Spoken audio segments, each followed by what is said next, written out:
Assalamualaikum warahmatullahi wabarakatuh. Perkenalkan, nama saya Damar Ilham Capniko, NIM 22402028. Saya akan menyampaikan hasil tugas UAS Pendidikan Kewarganegaraan dengan dosen pengampu Bapak Ali Nurofik MAG. Langsung saja kita ke kelompok 7, yaitu tentang kewarganegaraan. Pengertian kewarganegaraan dalam Bab 1 Pasal 1 Undang-Undang Nomor 12 Tahun 2006 tentang Kewarganegaraan Indonesia yang menegaskan kewarganegaraan Indonesia adalah segala hal ilwah yang berhubungan dengan warga negara. Dalam undang-undang sebelumnya, Pasal 2 Peraturan Penutupan Undang-Undang Nomor 62 Tahun 1958 yang menegaskan kewarganegaraan adalah segala jenis hubungan dalam suatu negara yang mengakibatkan adanya kewajiban negara untuk melindungi orang-orang yang telah memenuhi syarat sebagai warga negara. Ada pula asas-asas penentu kewarganegaraan, ada dua, yaitu ius soli dan ius sanguinis. Ius soli adalah kewarganegaraan berdasarkan tempat kelahiran. Yang kedua yaitu ius sanguinis, penentunya itu keturunan. Jadi kewarganegaraan seseorang ditentukan berdasarkan kewarganegaraan orang tuanya tanpa mengidahkan di mana ia dilahirkan. Ada pula cara-cara memperoleh status kewarganegaraan berdasarkan ketentuan Undang-Undang Nomor 12 Tahun 2006. Cara memperoleh status kewarganegaraan dapat disebabkan karena yang pertama naturalisasi, yang kedua karena perkawinan, yang ketiga karena bekerja sama dengan berjasa kepada NKRI, yang keempat mengikuti kewarganegaraan orang tuanya, dan yang kelima karena pengangkatan. Ada pula kehilangan kewarganegaraan berdasarkan ketentuan Pasal 22 Undang-Undang Nomor 12 2006. Kewarganegaraan RI dinyatakan hilang karena beberapa sebab. Yang pertama, memperoleh kewarganegaraan lain karena kemauan sendiri, tidak menolak atau melepas kewarganegaraan lain sedangkan kesepakatan ada. Masuk dinas tentara asing tanpa izin terlebih dahulu dari presiden, secara sukarela mengangkat sumpah atau menyatakan janji setia kepada negara asing atau bagian dari negara asing tersebut, diakui oleh orang asing sebagai anaknya selama orang tersebut belum berusia 18 tahun. Ada pula cara memperoleh kembali status kewarganegaraan, repatriasi. Undang-Undang Nomor 12 Tahun 2006 mengatur dengan tegas tentang memperoleh kembali status kewarganegaraan RI yang pernah hilang. Dalam kaitan ini, Pasal 31 menegaskan seseorang yang kehilangan kewarganegaraan Republik Indonesia dapat memperoleh kembali kewarganegaraannya melalui prosedur pewarganegaraan. Yang ke ini ada ketentuan pidana. Pasal 36, pejabat yang karena kelalaiannya melakukan tugas dan kewajiban sebagai ditentukan dalam undang-undang ini sehingga mengakibatkan seseorang kehilangan hak untuk memperoleh kembali dan atau kehilangan kewarganegaraan Republik Indonesia dipidana dengan pidana paling lama 1 tahun. Dan yang dalam hal tindakan pidana sebagaimana yang dimaksud pada ayat 1 dilakukan karena kesengajaan, pidana dengan pidana penjara paling lama 3 tahun. Selanjutnya ke kelompok 8 dengan judul demokrasi dan macam-macam pemilu di Indonesia. Yang pertama ada pengertian demokrasi. Demokrasi berasal dari bahasa Yunani, yaitu demos berarti rakyat atau penduduk suatu tempat, dan stratin atau kratos berarti pemerintahan atau kekuasaan dan kedaulatan. Jadi secara bahasa demokrasi adalah keadaan negara di mana dalam sistem pemerintahan kedaulatannya berada di tangan rakyat, kekuasaan tertinggi berada di tangan rakyat, kekuasaan tertinggi berada pada kekuasaan dalam rakyat, rakyat berkuasa, pemerintahan rakyat, dan kekuasaan oleh rakyat. Ada pula prinsip demokrasi. Demokrasi memiliki dua prinsip, yaitu kebebasan dan persamaan. Kebebasan dianggap sebagai sarana mencapai kemajuan dengan memberikan hasil maksimal dari usaha orang atau adanya kebebasan dari penguasa. Yang kedua ada kedaulatan rakyat. Konsep kedaulatan rakyat pada hakikatnya kebijakan yang dibuat adalah kehendak rakyat dan untuk kepentingan rakyat. Ciri-ciri demokrasi yang pertama, memiliki perwakilan rakyat, keputusan berlandaskan aspirasi dan kepentingan warga negara, menerapkan ciri konstitusional, menyelenggarakan pemilihan umum, terdapat sistem kepartaian. Tujuan demokrasi: kebebasan berpendapat, menciptakan keamanan dan ketertiban, mendorong masyarakat aktif dalam pemerintahan, membatasi kekuasaan pemerintahan, mencegah perselisihan. Yang B ada pemilihan umum. Pemilu adalah sarana kedaulatan rakyat untuk memilih anggota DPR, DPD, presiden, wakil presiden, untuk memilih anggota DPRD yang dilakukan secara langsung, umum, bebas, jujur, dan adil. Asas-asas pemilu di Indonesia: yang pertama, langsung, umum, bebas, jujur, adil. Sistem pemilihan umum berdasarkan peserta partai politik. Sistem pemilihan umum terbagi menjadi dua jenis, yaitu pertama, sistem terbuka, yaitu pemilihan mencoblos nama dan foto. Pemilihan mencoblos mencontreng nama dan foto peserta partai politik. Kedua, sistem penutup, yaitu pemilih mencoblos atau mencontreng nama partai politik tertentu. Fungsi pemilu di Indonesia: mempertahankan dan mengembangkan sendi-sendi demokrasi di Indonesia, mencapai suatu masyarakat yang adil dan makmur berdasarkan Pancasila. Yang ketiga, menjamin kesuksesan perjuangan Orde Baru, yaitu tepat tegaknya Pancasila dan mempertahankan Undang-Undang 1945. Tujuan pemilu di Indonesia dalam melaksanakan berdasarkan Undang-Undang Nomor 8 Tahun 2012 Pasal 3, yakni pemilu diselenggarakan untuk memilih anggota DPR, DPRD, presiden, dan DPRD dalam negara kesatuan Republik Indonesia yang berdasarkan Pancasila, Undang-Undang Dasar Negara Republik Indonesia tahun 1945. Lanjut ke kelompok 9 tentang otonomi daerah. Pengertian otonomi daerah secara etimologi: otonomi daerah berasal dari kata otonom dan daerah.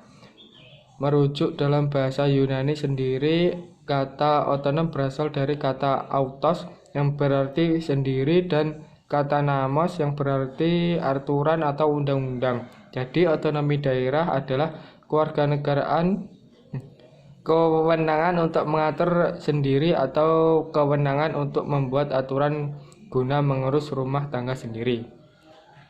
Urgensi otonomi daerah: penyelenggaraan desentralisasi di Indonesia berpusat pada pengembangan daerah otonom dan penyelenggaraan penyerahan pelimpahan sebagai kekuasaan dan kewenangan pemerintah pusat ke pemerintah daerah untuk mengatur dan mengurus sebagian kekuasaan dan kewenangan pusat. Dengan adanya desentralisasi maka muncul otonomi bagi suatu pemerintahan daerah. Bentuk-bentuk otonomi daerah ada 4. Yang pertama, dekonsentrasi. Inti dekonsentrasi terletak pada pergeseran volume pekerjaan dari departemen pusat kepada perwakilan daerah tanpa adanya penyerahan kewenangan mengambilkan keputusan secara leluasa. Yang kedua, delegasi adalah pelimpahan pengambilan keputusan dari kewenangan pengelolaan untuk melakukan tugas-tugas yang tidak secara langsung dalam pengawasan pemerintahan pusat. Yang ketiga ada devolusi. Devolusi adalah pelimpahan wewenang untuk mengambil keputusan keuangan dan manajemen kepada unit otonom pemerintahan daerah. Yang keempat ada partisipasi, suatu tindakan kewenangan dari pemerintahan kepada badan-badan sukarela, swasta, dan swadaya masyarakat. Yang tujuan dan manfaat otonomi daerah. Yang pertama, politik, upaya untuk mewujudkan demokrasi politik melalui partai politik dan DPD. Yang kedua, administratif, pembangunan urusan antara pemerintah pusat dan daerah termasuk sumber daya keuangan serta pembaruan manajemen birokrasi pemerintahan daerah. Yang ketiga, ekonomi, realisasi dari peningkatan indeks pembangunan manusia sebagai indikator peningkatan kesejahteraan masyarakat Indonesia. Dasar-dasar pengelolaan otonomi daerah. Pada dasarnya pemberian otonomi kepada daerah-daerah di Indonesia adalah merupakan konsekuensi logis dan merupakan pelaksanaan pasal 18 Undang-Undang Dasar 1945 yang dalam penjelasan ditegaskan bahwa di daerah-daerah yang bersifat otonom akan diadakan badan perwakilan daerah. Landasan hukum otonomi daerah, pemerintahan dan kepentingan masyarakat setempat sesuai dengan peraturan perundang-undang. Pada hakikatnya, otonomi daerah memberikan ruang gerak secukupnya bagi pemerintahan daerah untuk mengelola daerahnya sendiri agar lebih berdaya, mampu bersaing dan bekerja sama dan profesional, terutama dalam menjalankan pemerintahan daerah dan pengelolaan sumber daya serta potensi yang dimiliki daerah tersebut. Masalah dan penyelesaian otonomi daerah di Indonesia. Adapun masalah-masalah tersebut antara lain, yang pertama adanya eksploitas pendataan daerah. Yang kedua, pemahaman terhadap konsep desentralisasi dan otonomi daerah yang belum mantap. Yang ketiga, parlemen di daerah tumbuh menjadi sebuah kekuatan politik real yang baru. Yang keempat, kondisi sumber daya manusia aparatur pemerintah yang belum menunjang sepenuhnya pelaksanaan otonomi daerah. Yang empat, korupsi di daerah. Yang keenam, adanya potensi munculnya konflik antar daerah. Jika pemerintah dan masyarakat bersinergi mengatasi masalah tersebut, pasti kesejahteraan masyarakat secara segera terwujud. Yang pertama, membuat master plan pembangunan nasional untuk membangun sinergi pembangunan di daerah, membuat pemerataan pembangunan antar daerah. Yang kedua, memperkuat peranan daerah untuk meningkatkan rasa nasionalisme dengan mengadakan kegiatan menanam nasionalisme seperti kewajiban mengibarkan bendera merah putih, melakukan pengawasan perda agar sinergi dan tidak menyimpang dengan peraturan di atasnya yang lebih tinggi. Lanjut yang ke kelompok 10, hak asasi manusia. Pengertian hak asasi manusia atau HAM adalah konsep hukum dan normatif yang menyatakan bahwa manusia memiliki hak melekat pada dirinya karena ia adalah seorang manusia. Hak asasi manusia berlaku kapanpun, dimanapun, dan kepada siapapun sehingga sifatnya universal. Macam-macam hak asasi manusia ada 5. Yang pertama hak asasi pribadi, hak asasi politik, hak asasi hukum, hak asasi ekonomi, hak asasi peradilan. Peraturan perundang-undangan tentang perlindungan HAM di Indonesia.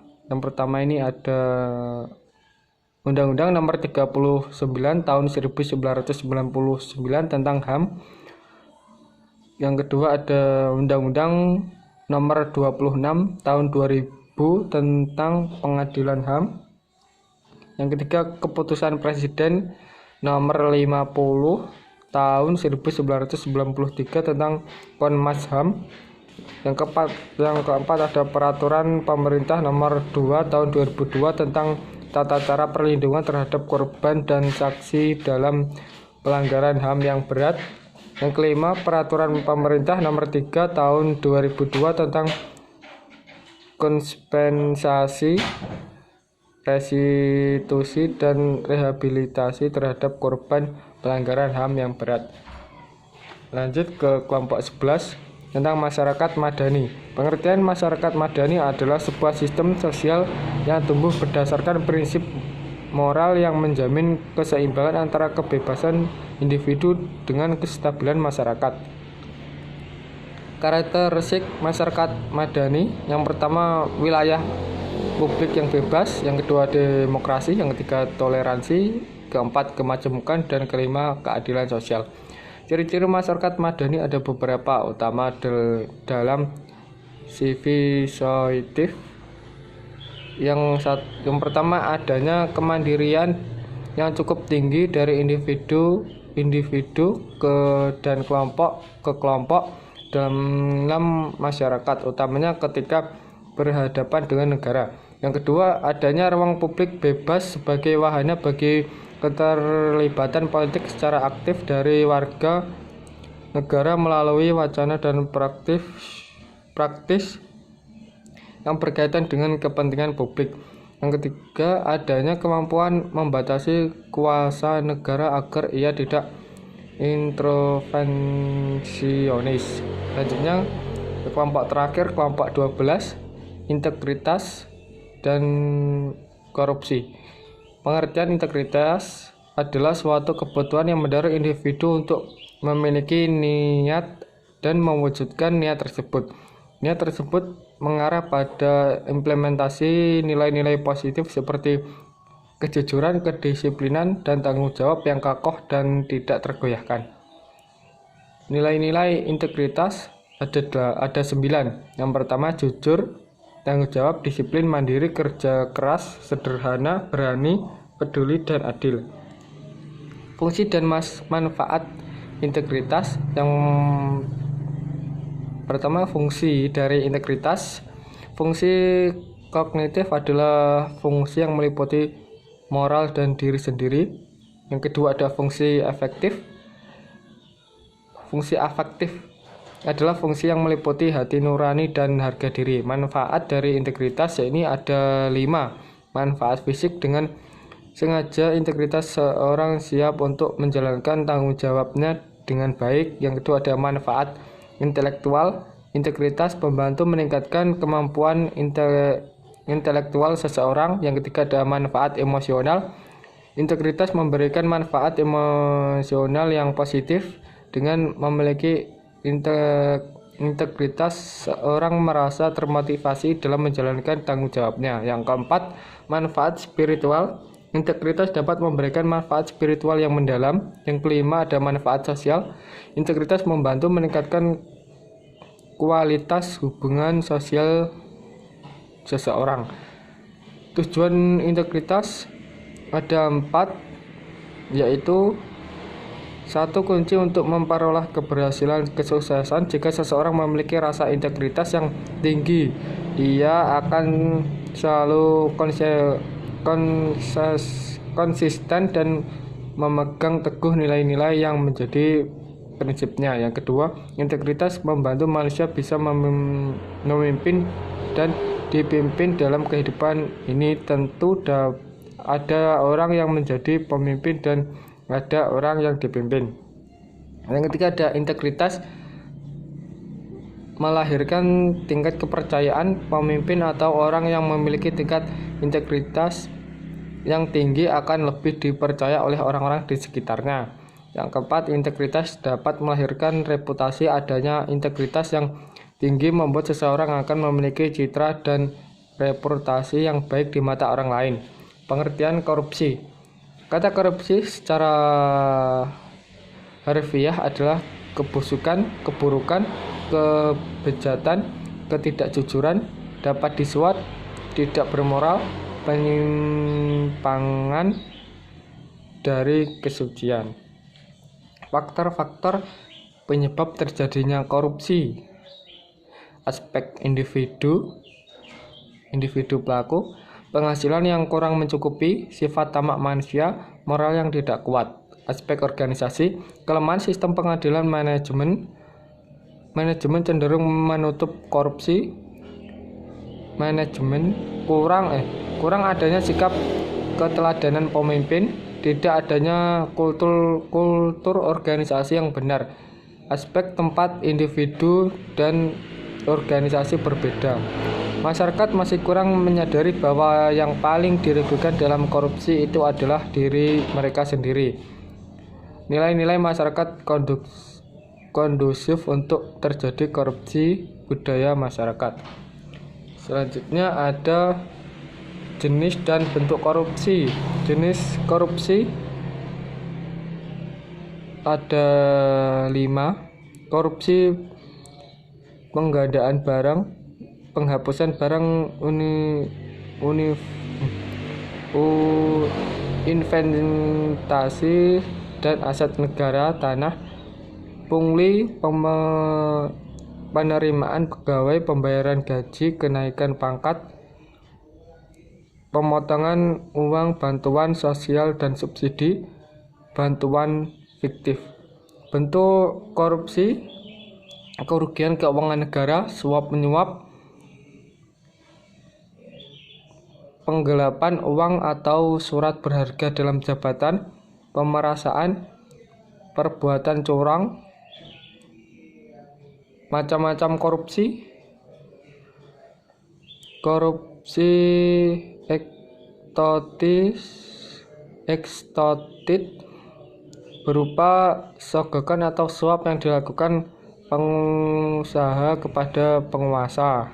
Yang kedua, korupsi manipulatif, seperti permintaan seseorang yang memiliki kepentingan ekonomi kepada eksekutif atau legislatif untuk membuat peraturan atau kebijakan yang menguntungkan bagi usaha ekonominya.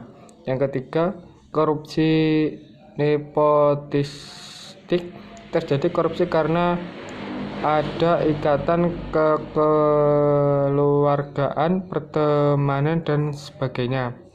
Yang keempat, ada korupsi subversif, mereka yang merampok kekayaan negara secara sewenang-wenang untuk dialihkan ke pihak asing dengan sejumlah keuntungan pribadi.